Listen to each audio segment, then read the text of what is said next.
Picture a magnificent kingdom where people once knelt together in faith, now shattered into two fragments, brothers turned into enemies, and the gold of the sacred temple plundered. This is not just the story of ancient Israel. It's a mirror reflecting the divisions we see today in families, communities, or even within our own hearts. What caused a nation chosen by God, once united under legendary kings like David and Solomon, to tear itself apart in just 3 days? And more importantly, how can this heartbreaking story offer hope for the conflicts in our modern world? Join us on a dramatic journey through the saga of Israel and Judah. From radiant glory to painful division, to a promise of unity that transcends time. This is not merely history. It's a tale of pride, betrayal, and the power of grace to heal the deepest wounds. You'll discover how a young king destroyed an empire with his arrogance, how a lone prophet defied an entire kingdom, and how a Messiah brought hope to a broken world. Stay until the end, for this story might change how you view the conflicts in your own life. In the 11th century BC, the land of Canaan was a study in contrasts. Harsh deserts intertwined with fertile valleys, where the 12 tribes of Israel struggled to survive. These people, descendants of Abraham, carried a sacred promise from God that they would become a great nation. But reality was cruel. With no king, no army, and no fortified cities, they were scattered nomads, vulnerable to the mighty empires around them. The Philistines, armed with iron weapons and chariots, were a nightmare. They raided Israelite villages, stole food, and enslaved women and children. Each day, the people lived in fear, uncertain whether dawn would bring life or death. Israel faced not only external enemies, but also internal division. Each tribe, from Judah in the south to Ephraim in the north, had its own traditions and leaders, often clashing with one another. They lacked a unifying bond, a spark to bring them together. In the dark nights around campfires, the people recounted stories of their forefathers, Abraham, Isaac, and Jacob, and the dream of a promised land. But that dream seemed distant as the cries of those who lost loved ones echoed in the darkness. They cried out to God, "We need a king, a leader to stand firm against our enemies." Their plea was not just a prayer, but the desperate cry of a nation on the brink of extinction. God answered by choosing Saul, a tall, imposing man from the tribe of Benjamin. When Saul stepped before the people, his presence was like a ray of hope. He was not only physically strong, but carried the aura of a natural leader. The people gazed at him in awe, believing he was the one to lead them out of darkness. Saul began with resounding victories against the Philistines, defeating them in battles at Jabesh-Gilead. He rallied the tribes, inspiring them to stand together as a nation. But beneath the surface, cracks emerged. Though strong, Saul lacked humility and steadfast faith. He began to disobey God's commands, making decisions driven by personal ambition. The people, who had placed their trust in him, slowly sensed unease. A silent question lingered. Could this king truly lead us to the promised land, or was he merely a fleeting light before the storm? Saul's downfall came like a nightmare on the slopes of Mount Gilboa. Picture the battlefield, dust clouds swirling, shouts ringing out, and blood staining the rocky ground. The Philistines, with their skilled archers and iron chariots, overwhelmed the Israelite army. Saul's sons, the heirs of hope, fell one by one under a hail of arrows. Standing on the hilltop, Saul watched his dream of unity crumble. The fear of capture and torture by the enemy drove him to a final choice. Drawing his sharp sword, he took his own life. But the tragedy didn't end there. The Philistines beheaded him, displaying his body on the walls of Beth-shan as a trophy, an image that sent shudders through all of Israel. The anointed king, the bearer of a nation's hope, became a symbol of defeat and disgrace. In that darkness, a new light emerged. David, a young shepherd from Bethlehem, stepped into history with a courageous heart and unwavering faith. Envision the teenage David, with sun-bleached hair and blazing eyes, facing Goliath, a Philistine giant over 9 feet tall, clad in iron armor, his voice booming like thunder. The Israelite army trembled, but David stood unshaken. Armed only with a sling and a smooth stone from a stream, he charged forward, hurling the stone straight into Goliath's forehead. The giant fell, and the battlefield fell silent in disbelief. A boy had defeated an enemy the entire army dared not face. The cheers of Israel erupted, not just for the victory, but because they realized God was working through David. David didn't stop at Goliath. He united the 12 tribes, transforming scattered groups into a mighty nation. He captured Jerusalem, a city strategically located among the tribes, and made it the sacred capital.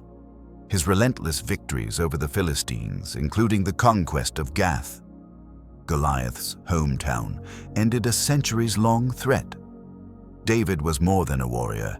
He was a leader with strategic vision. He built a strong government with organized officials and a disciplined army, laying the foundation for prosperity. Archaeology has illuminated his story. An ancient stone from Tel Dan, inscribed with House of David, confirms he was not just a biblical figure, but a historical king. His Psalms, recorded in the Book of Psalms, reveal his heart, a man both strong and humble, always seeking God's guidance.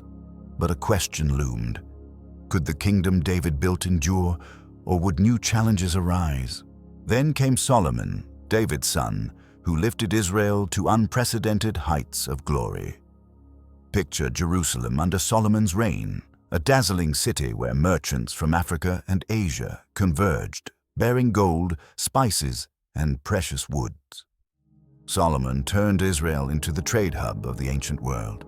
He controlled the Via Maris, a vital trade route linking continents, amassing 666 talents of gold annually, equivalent to 23 tons, a fortune that made empires like Egypt and Mesopotamia envious. In the south, copper mines in the Negev desert operated relentlessly, fueling wealth. Solomon allied with Hiram, king of Tyre, who commanded the finest fleet and sailors.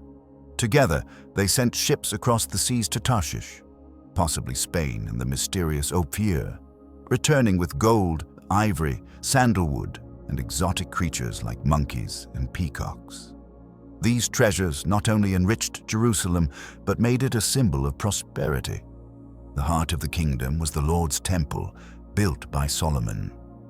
This structure was a marvel, walls overlaid with pure gold, gleaming so brightly that silver seemed as common as stones. The temple was not just a place of worship, but a sign of the covenant between God and Israel. People came, kneeling in the divine presence, feeling God's glory fill the space. Solomon also maintained a formidable army, with vast stables at Megiddo guarding trade routes. To manage the kingdom, he divided the land into 12 districts, each supplying the palace for 1 month a year. This system was efficient, but sowed discontent. The districts disregarded tribal boundaries, stripping people of their identity. Heavy taxes and forced labor compelled thousands to toil on grand projects like the House of the Forest of Lebanon palace with its 300 golden shields. Most heartbreaking, the tribe of Judah, Solomon's homeland, was exempt from labor and granted privileges, while the northern tribes bore the burden. Solomon's greatest mistake was not political, but spiritual. To secure alliances with neighboring nations, he married 700 wives and 300 concubines, many from idol-worshipping peoples like Sidon, Moab, and Ammon. To please them, he built shrines for their gods, Astarte, Chemosh, Milcom, directly defying God's command, "You shall not follow other gods." Solomon's arrogance shone through. He believed his renowned wisdom, which had astonished the Queen of Sheba, could keep him near idols without straying. But his heart drifted from God. The book of Ecclesiastes, attributed to him in his later years, reveals his deep regret. Vanity of vanities, all is vanity. In his golden palace, Solomon realized wealth could not fill the void of God's absence. His mistakes not only tarnished his legacy, but pushed the kingdom to the edge of collapse. The northern tribes' discontent grew deeper. They were not just angry about heavy taxes and forced labor, but about the glaring injustice. Judah, Solomon's tribe, was favored, while tribes like Ephraim and Manasseh toiled to build palaces and temples. In northern villages, people whispered by firelight, "Why do we labor to exhaustion while Judah reaps the benefits?" The house of the forest of Lebanon, palace, with its 300 golden shields, became a symbol of extravagance, but also a wound in the people's hearts. They felt betrayed, as if the promise of a just kingdom had been broken. God had warned Solomon, "If you turn away from me, the kingdom will be torn apart." But Solomon, whose wisdom once awed the world, let pride cloud his judgment.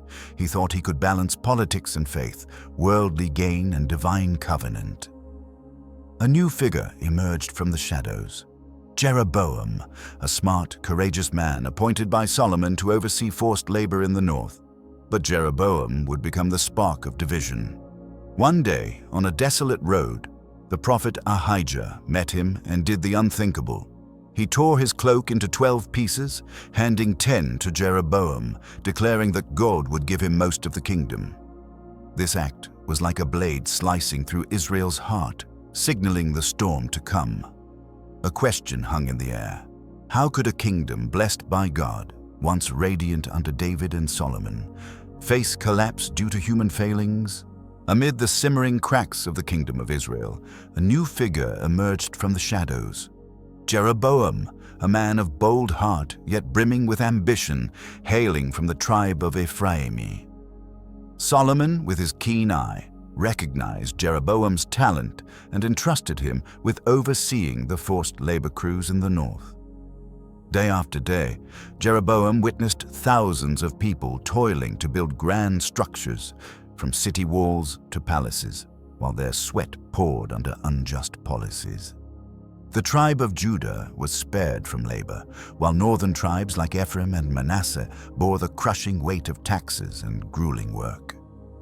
Discontent seeped into Jeroboam's heart, not only for the people, but also because he felt the sting of inequality himself.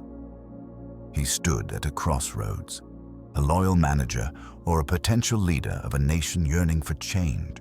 On a desolate road near Jerusalem, a defining moment unfolded.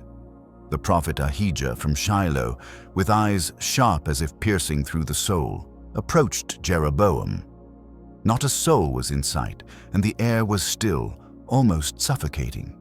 Suddenly, Ahijah seized his pristine cloak and tore it into 12 pieces, each fragment a prophecy of the fate of Israel's 12 tribes. With a resounding voice, he handed 10 pieces to Jeroboam and declared, "This is the word of the Lord, the God of Israel. I will tear the kingdom from Solomon and give you 10 tribes." The prophecy struck like thunder in a clear sky, shaking Jeroboam's every belief. He stood there, clutching the torn pieces, his heart pounding with both hope and fear. Could he bear the weight of leading a divided kingdom, or would this promise become a fateful burden? When Solomon heard of the prophecy, he did not seek God's guidance as he had in his youth. Instead, rage flared, clouding his renowned wisdom. Solomon ordered Jeroboam's death, turning a trusted aide into an enemy. Facing death, Jeroboam fled to Egypt, where Pharaoh Shishak, a cunning king, offered him refuge. Shishak not only protected Jeroboam, but saw an opportunity to weaken Israel, a kingdom once a threat. During his years of exile in Egypt, Jeroboam studied the ways of a mighty empire, honing his will and ambition. Those years were not just a time of hiding, but a crucible, transforming him from a manager into a leader ready to reshape history. Would Jeroboam use his talents to heal a nation, or would he deepen the wounds of division? Solomon's death left a kingdom teetering on the edge of collapse. Rehoboam, his son, ascended the throne burdened with inheriting his father's glory, but he faced a nation seething with anger. The northern tribes, exhausted by heavy taxes and forced labor, gathered at Shechem, a place of profound significance, where God had made a covenant with Abraham and Joshua had renewed the promise with Israel. The atmosphere at Shechem was taut, like a string ready to snap. Jeroboam, returning from Egypt with resolute eyes, stood before Rehoboam on behalf of the people.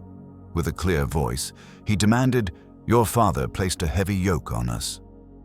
If you lighten this burden, we will serve you faithfully." His words were not just a plea, but the final chance to save the kingdom from ruin. Young and inexperienced, Rehoboam requested 3 days to consider. He consulted the elders, those who had served Solomon, bearing the wisdom of time. They advised, "Become a servant to the people today, and they will remain loyal to you forever." Their counsel was a beacon of truth. A true king puts his people first. But Rehoboam, surrounded by young friends raised in the palace, untouched by the people's pain, heeded their arrogant whispers. "Be firm. Show the people your power." 3 days later, at Shechem, the crowd assembled, awaiting his answer. Rehoboam stood tall, his voice dripping with pride. "My little finger is thicker than my father's waist. My father disciplined you with whips, but I will use scorpion whips." Scorpion whips, lashes studded with sharp metal tearing flesh, were a terrifying threat, like a dagger slicing through the people's last hopes. In that moment, at sacred Shechem, the covenant between king and people was shattered forever. The northern tribes, in a surge of fury, shouted, "What share do we have in David?" "To your tents, Israel." They turned their backs on Rehoboam, choosing Jeroboam as their king, establishing the kingdom of Israel with 10 tribes.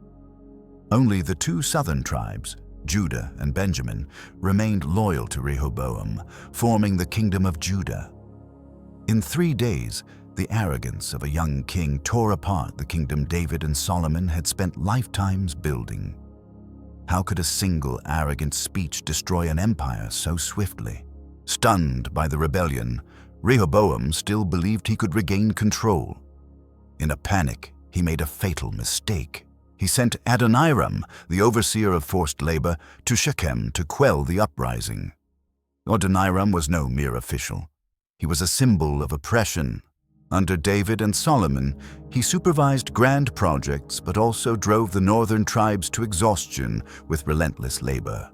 To them, Adoniram embodied heavy taxes and endless toil, while Judah was spared.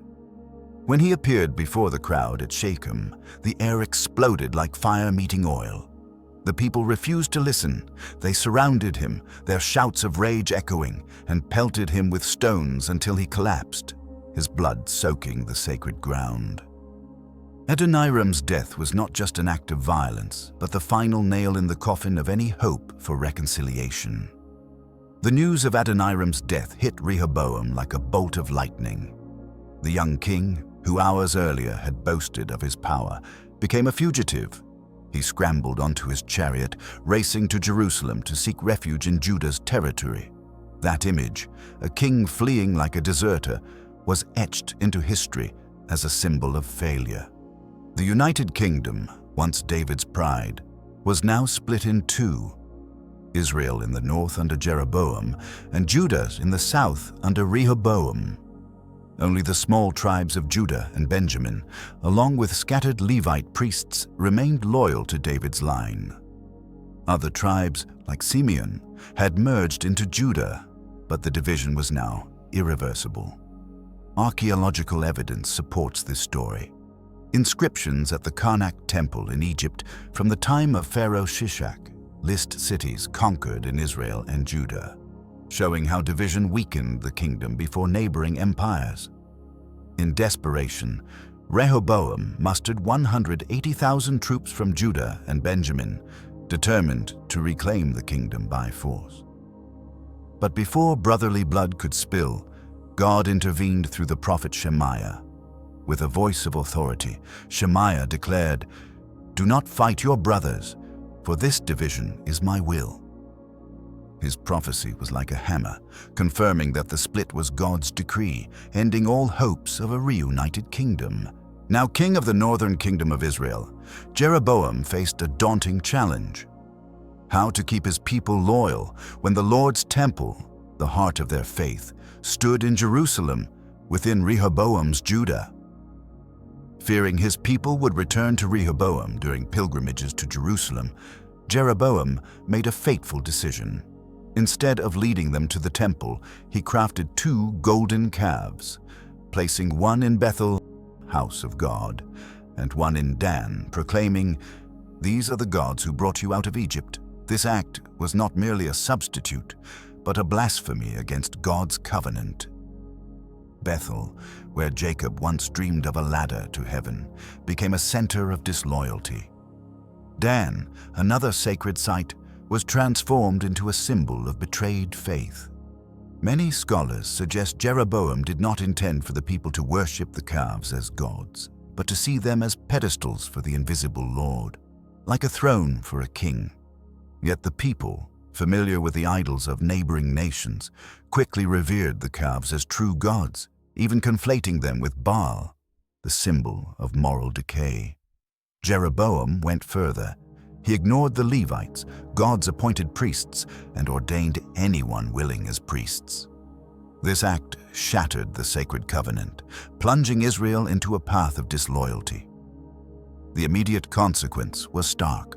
Levite priests and thousands of faithful families abandoned Israel, fleeing to Judah to worship the true God. This exodus not only weakened the northern kingdom, but strengthened Judah's faith. How could a king chosen by God lead his people astray? Jeroboam's actions, though driven by fear of losing power, sowed seeds of chaos and judgment for centuries. A biblical record underscores this disloyalty. The books of Kings repeatedly refer to the sin of Jeroboam, marking every northern king who followed his errant path. The northern kingdom of Israel, after breaking away from Judah, spiraled into a vortex of disloyalty and chaos. Over 200 years, 19 kings from 9 different dynasties rose to power, yet none led the people back to God. Instead, they sank deeper into idol worship, especially under the reign of King Ahab and his wife, Queen Jezebel. Jezebel, a princess from Sidon, brought with her the worship of Baal, the god of storms and life, but also a symbol of spiritual decay. Swayed by ambition and his wife's influence, Ahab allowed 450 prophets of Baal and 400 prophets of the goddess Asherah to dominate the kingdom. The altars of the Lord were torn down, idolatrous rituals flooded the land, and faith in the God of Abraham seemed forgotten. The people, once called God's chosen, now knelt before lifeless stone idols, even sacrificing their children to Baal in horrific ceremonies. At the darkest hour, a figure emerged like a flame in the night, the prophet Elijah. With disheveled hair, a rough cloak, and blazing eyes, Elijah was unlike other prophets. He feared no authority, whether king or crowd. On Mount Carmel, he issued a bold challenge, a showdown between himself, alone representing the Lord, and 450 prophets of Baal. Picture the scene: the peak of Mount Carmel, winds howling through rocky cliffs, the people gathered with wavering hearts. Elijah stood tall, his voice booming, "Today we will see which God is real. Build 2 altars, place offerings, and see which God sends fire from heaven." The prophets of Baal, in lavish garments, began their ritual. They danced, shouted, and slashed their flesh, pleading for Baal to answer. Hours passed, sweat and blood flowed, but the sky remained silent. Elijah, with a mocking smile, taunted, "Shout louder. Perhaps your God is asleep." Then came Elijah's turn. He rebuilt the Lord's broken altar, using 12 stones, each representing an Israelite tribe, as a reminder of unity in God's eyes. He dug a trench around the altar, soaking the offering with water until the trench overflowed, making fire impossible. With a brief prayer, Elijah looked to the heavens. "Lord, let the people know you are the true God." Instantly, fire fell from the sky, consuming the offering, wood, stones, and even the water in the trench. The people, awestruck, fell to their knees, crying, "The Lord is the true God." Without hesitation, Elijah ordered the execution of the 450 prophets of Baal, a decisive act that ended their idolatrous reign. That moment was a glorious victory, but also a warning. Despite God's power, Israel's disloyalty persisted. While the northern kingdom drowned in idolatry, Judah in the south could not escape the darkness. King Asa had once brought hope with bold reforms, destroying pagan altars and even stripping his mother of her queenly title for worshipping Asherah. But in his later years, Asa faltered. When threatened by the northern kingdom, he did not seek God, but paid gold to the king of Syria for protection. This lack of faith paved the way for further troubles. His son, Jehoshaphat, was a good king but made a grave mistake. He allied with Ahab, king of Israel, through a political marriage. Jehoshaphat's son, Joram, married Athaliah, daughter of Ahab and Jezebel, bringing the north corruption into the heart of Jerusalem. Athaliah was a destructive storm. When her son, King Ahaziah, died, she seized the opportunity to claim the throne in the most brutal way.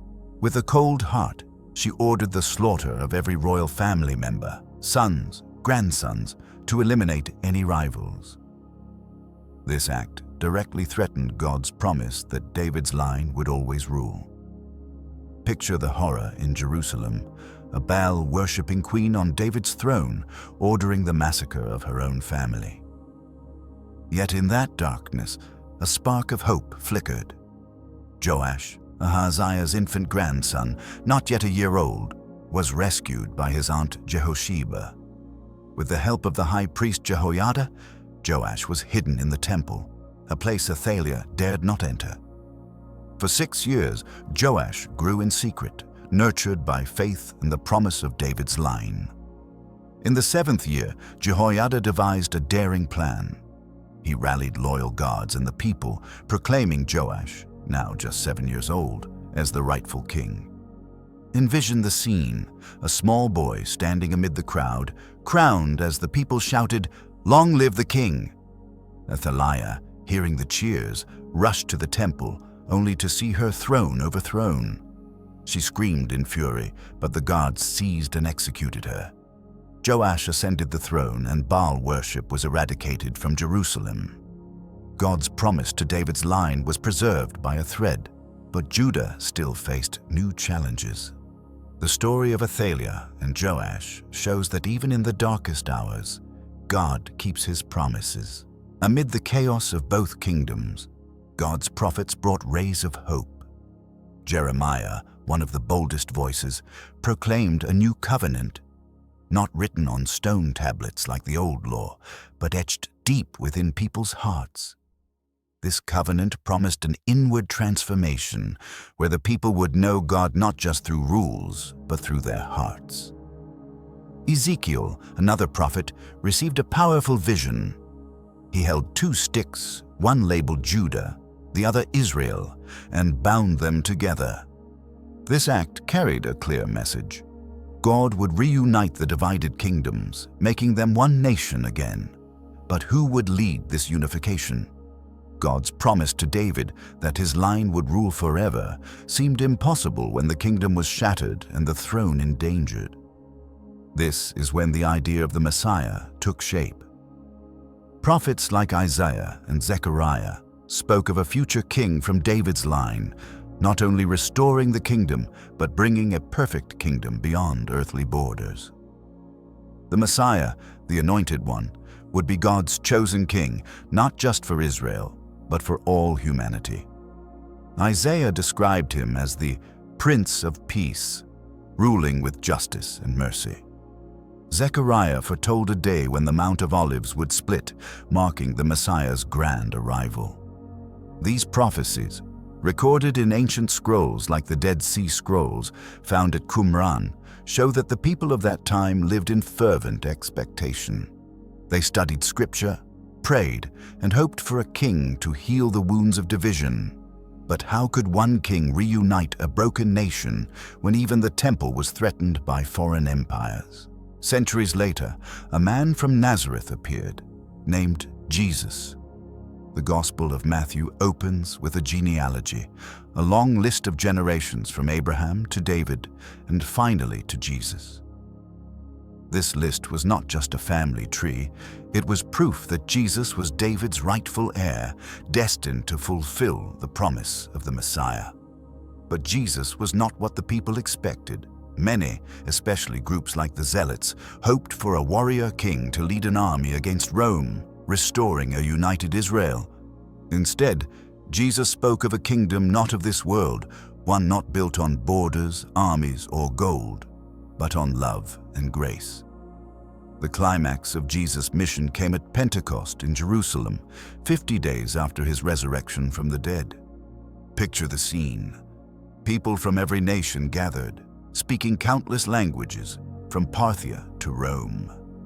Jesus' disciples, ordinary fishermen, were praying when the Holy Spirit descended like tongues of fire.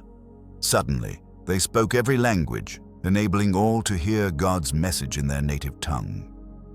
Recall the Tower of Babel, where God confused languages to scatter prideful humanity. At Pentecost, God reversed that, using language to unite nations. The Apostle Peter stood, declaring this fulfilled the prophet Joel's words, "I will pour out my Spirit on all flesh." That moment marked the birth of a new community, the church, where Jew and Gentile, rich and poor, male and female, became one in Christ. The book of Revelation, the final chapter of the Bible, offers a breathtaking vision of perfect unity. John saw a holy city, the New Jerusalem, descending from heaven. It had 12 gates, each inscribed with the name of an Israelite tribe, and 12 foundations, each bearing the name of one of Jesus' apostles.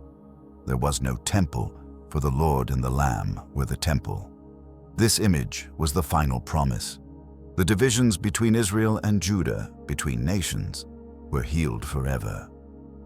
The Dead Sea Scrolls, discovered in the 20th century, reveal that ancient Jewish communities lived with this hope, awaiting a new Jerusalem where all brokenness would be mended. The story of Israel and Judah is not just ancient history, it's a mirror for our divisions today. From families torn by disputes, to communities divided by injustice, to nations polarized by power and pride, we see echoes of Rehoboam, Jeroboam, and their mistakes. But the story doesn't end in brokenness. Jesus, the Messiah, brought a new way, service and forgiveness. He washed his disciples' feet, teaching that the greatest is the one who serves. He called for forgiveness not just 7 times, but 70 times 7, an invitation to boundless love. The church born at Pentecost is a living testament to this new kingdom. The first Christians shared meals, possessions, and cared for one another, regardless of origin or status. The Lord's Supper, where all partake of one bread and one cup, became a symbol of unity. Jesus told the Samaritan woman, a descendant of the northern tribes, that the time for worship was no longer limited to Jerusalem or Mount Gerizim, but in spirit and truth. The church is not a building of stone, but a community of living stones, each believer carrying the Holy Spirit within. The lesson from this story is clear. Pride and injustice divide, but love and grace heal. Whether in families where friends clash, or in societies rife with conflict, Jesus' way, service, forgiveness, and love, can mend the deepest wounds. The story of Israel and Judah reminds us that no matter how great the brokenness, there is always hope for a new beginning, starting in each person's heart. The saga of Israel and Judah, from unity under David through painful division to the promise of a new kingdom, is an emotional journey from glory to brokenness, then to eternal hope. It shows that even when humans fail, God keeps His promises, guiding His people to a future where all divisions are healed. But this story doesn't end in the Bible. It challenges us to look at the divisions in our own lives. Do you see similar cracks in your family, community, or world? We want to hear your thoughts. How do you feel about the journey of Israel and Judah? Did any moment in the story, from the fire on Mount Carmel to the holy city of New Jerusalem, touch you? Share your reflections or personal stories in the comments. If this video stirred your thoughts or inspired you, hit the like button, share it with friends, and subscribe with notifications on to catch more meaningful Bible stories. See you in the next video, where we'll continue exploring journeys that transform history and human hearts.